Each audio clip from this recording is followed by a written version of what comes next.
All right, let's talk about something that seems almost impossible, making a 100-mile-an-hour fastball look, well, easy. How do they do that? Today, we're going to tear down the mechanics of maybe the most dominant pitcher of our time, Jacob deGrom. We're going to get right into the blueprint, the real secrets behind how he makes it all look so flawless. So, pitching coach Robbie Rowland put it perfectly. He said, I think he's the best mover in the major leagues of baseball. And you know what? That really hits the nail on the head. See, deGrom's magic isn't just about having a great arm. It's about his entire body working together like a perfectly tuned orchestra. That's the thing that really separates him from everyone else. Okay, but let's be real. Best mover. What does that even mean, right? It's a great quote, but what are we actually talking about here? What parts of his motion make him the best mover? Well, that's exactly what we're going to break down. It means that he's basically a perfectly engineered pitching machine. Seriously, every single part of his body, from the way his foot pushes off the rubber, all the way to his fingertips at release, it's all part of this incredible, perfectly timed sequence. So let's pull back the curtain and look at the blueprint piece by piece. All right, phase one, the foundation. This is all about rhythm and momentum.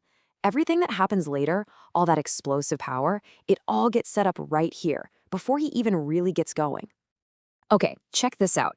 It's what we call the pendulum rhythm. Watch his hands, they start high, then they drop down to his belt right as he plants that back foot, and then boom, his hands and his front leg lift up together totally in sync. This isn't just some weird tick he has, it's like a little dance that sets the timing for everything that's about to happen. And this rhythm, it's absolutely crucial. It's not for show.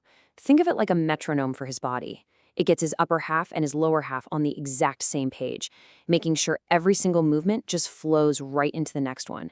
It's all connected. And then there's his forward momentum. Now, this is a big one.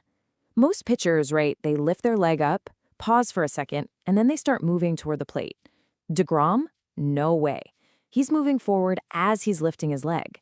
His whole body is already drifting towards home plate. It's like his body's internal alarm clock going off, saying, all right, it's go time. Time to accelerate. Okay, so the foundation is set. Now let's get to phase two, the engine. This is the powerhouse, folks. This is where all that raw force for those 100-mile-an-hour fastballs comes from. You know, it really just boils down to some pretty basic physics. Velocity equals force times acceleration. Simple, right? But what makes deGrom a genius is how he's able to absolutely maximize both parts of that equation. That's how he gets such an explosive result. So how does he do it? Well, first, the force. He gets incredible stability from his drive leg, that back leg. He uses it to absorb and store up energy, kind of like coiling a spring. Then, the acceleration. He takes all that forward momentum we talked about and uses it to just fly down the mound. And the key here is control. His drive leg is in charge of how fast he goes, not some wild lunge forward with his front leg. It's a controlled explosion. All right, phase three. This is where the magic really happens. We're talking about the slingshot. This is the secret sauce to his insane rotational power, where he stores up all this energy and then just unleashes it. So, you've probably heard the term hip-shoulder separation thrown around a lot. And it's not totally wrong, but a better way to think about it is pelvis-torso separation. The best analogy? A rubber band. The more you stretch that rubber band by twisting your lower half away from your upper half, the harder it's going to snap back. That's exactly what's happening with his core. So why is this so important? Well, think about it. If you rotate everything as one big block, you're like a stiff robot. Your arm has to create all the velocity by itself, which is super inefficient and puts a ton of stress on it. But when you create that stretch, you store all this elastic energy in your core. It becomes a loaded slingshot. His body does the work, and the arm just comes along for the ride. Get this. This separation can account for up to 80% of a pitcher's velocity. That's insane. And the craziest part? This all happens in a split second. Here's how it goes down.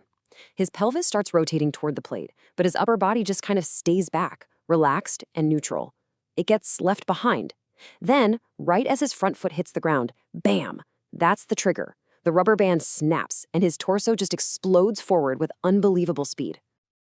And the key thing to remember here is that this isn't a forced, jerky movement. You can't just muscle your way into this position. Actually, that would just slow you down.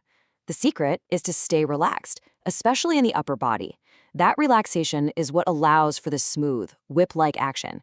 It's a beautiful, controlled chaos. Okay, we've got the foundation. We've fired up the engine. We've loaded the slingshot. Now for the final piece. Phase 4, the release. Let's see how he takes all that power and channels it into a release that's both deceptive and deadly accurate. When it comes to the release, there are 3 things that make his so ridiculously good.